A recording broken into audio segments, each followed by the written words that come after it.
Indian stock market क्या एक storm का सामना कर रहा है। अगर आप रीसेंट चार्ट्स देख रहे हैं तो आपने देखा होगा कि निफ्टी 50 और सेंसेक्स पिछले 5 दिनों में 1.8% और 1.6% से गिर गए हैं। तो आखिर हो क्या रहा है? बहुत सारी चीजें हैं, जैसे कि फॉरेन इन्वेस्टर्स का मार्केट से पैसे निकालना और ग्लोबल अनसर्टेनिटी जो सबको नर्वस कर रहा है। तो इन्वेस्टर्स इतना एग्रेसिवली सेल बटन क्यों प्रेस कर रहे हैं? क्या चल रहा है इस सेल ऑफ के पीछे और आपके इन्वेस्टमेंट्स के लिए इसका क्या मतलब है? Let me break this down for you. सितंबर और अक्टूबर के टफ मंथ्स के बाद जब फॉरेन इंस्टीट्यूशनल इन्वेस्टर्स काफी बेच रहे थे, दिसंबर में उन्होंने फिर से नेट बायर्स बनकर मार्केट में पैसा लगाया। लेकिन अभी अभी उन्होंने 6,400 करोड़ रुपीस के स्टॉक्स बेच दिए। इसकी वजह से काफी पैसे मार्केट से बाहर जा रहे हैं और इससे पूरा मार्केट नीचे जा रहा है। तो ये सेल ऑफ क्यों हो रहा है? सबसे बड़ा रीजन है ग्लोबल अनसर्टेनिटी। अभी सब लोग फेडरल रिजर्व की मीटिंग का इंतजार कर रहे हैं और मार्केट्स थोड़े नर्वस है कि फेड क्या डिसाइड करेगा। अगर फेड ये सिग्नल देता है कि इंटरेस्ट रेट ज्यादा देर तक हाई रहेंगी तो इंडिया जैसे इमर्जिंग मार्केट्स में इन्वेस्टमेंट रिस्कियर लगने लगेंगे, जबकि यूएस बॉन्ड्स जैसे सेफर ऑप्शंस बेटर रिटर्न्स दे रहे हैं कम रिस्क के साथ। अब आपको थोड़ा पर्सपेक्टिव देने के लिए फेड ने इस साल ऑलरेडी 2 बार इंटरेस्ट रेट्स कट किए हैं और अब बहुत लोग एक्सपेक्ट कर रहे हैं कि कल फिर से 0.25% रेट कट होगा। लेकिन फिर भी टेंशन है कि आगे क्या होगा। यूएस का इन्फ्लेशन नवंबर में 2.7% बढ़ा है, जो पिछले 4 महीने में सबसे बड़ा इंक्रीज है। इसके अलावा ट्रम्प की पॉलिसीज भी सोचने की बात है।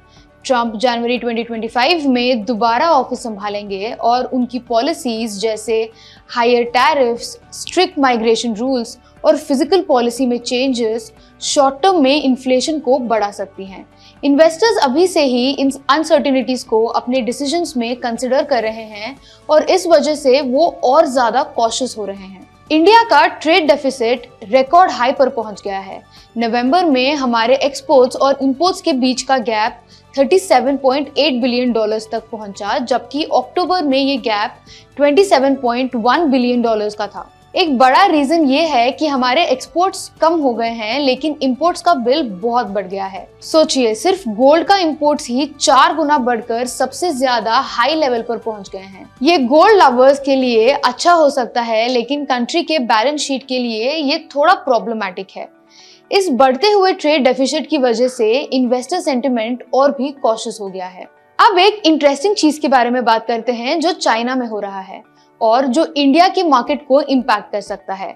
रॉयटर्स के मुताबिक चाइनीज गवर्नमेंट ने अपना बजट डेफिसिट नेक्स्ट ईयर के लिए 3% से बढ़ाकर 4% कर दिया है। इसका मतलब है कि चाइना ज्यादा फिजिकल स्टिमुलस देने की प्लानिंग कर रही है, यानी अपने इकोनॉमी में ज्यादा पैसे डालने का प्लान है ताकि ग्रोथ को बूस्ट किया जा सके। ये चाइना के लिए अच्छी बात है, लेकिन इंडिया में एक रिपल इफेक्ट क्रिएट कर सकता है। अगर China strong stimulus measures implement करता है तो एफआईआईज अपना पैसा इंडिया से निकालकर चाइना में लगा सकते हैं, क्योंकि एक strong Chinese economy global investors के लिए ज्यादा अट्रैक्टिव हो सकती है। आपने नोटिस किया है कि हर बार जब न्यूज देखते हैं या टीवी चलाते हैं तो लगता है कि एक नया अलर्ट क्रिएट हो गया है रुपी के बारे में। रुपी हिट्स रिकॉर्ड लोज या rupee touches 84 against the US dollar. ये बस नॉइज नहीं है, ये एक ट्रेंड है जो आप मिस नहीं कर सकते। रुपी अभी भी प्रेशर में है। रुपी ने यूएस डॉलर के अगेंस्ट 84.93 का ऑल टाइम लो टच किया है, जो पिछले कुछ दिनों में एक और लो मार्क करता है। ये हमारे लिए क्या मतलब रखता है? एक वीकर रुपी के मिक्स्ड इफेक्ट्स हैं। ये एक्सपोर्ट हैवी बिजनेसेस जैसे आईटी कंपनीज के लिए अच्छा हो सकता है, क्योंकि वो डॉलर्स में कमाते हैं, तो वीकर रुपी उनके रेवेन्यू को बूस्ट कर सकता है। लेकिन फ्लिप साइड ये है कि ये उन इंडस्ट्रीज के लिए कॉस्टली हो जाता है जो इंपोर्टेड कमोडिटीज पे डिपेंडेंट है, जैसे मेटल्स और इलेक्ट्रॉनिक्स। प्लस जो कंपनीज के पास काफी ओवरसीज बोरोइंग्स हैं, उनको ज्यादा रुपी में रीपेमेंट करना पड़ेगा, जो उनके लिए महंगा होगा। एक और फैक्टर है जो मार्केट को नीचे ला रहा है। वो है स्लोइंग इकोनॉमिक ग्रोथ।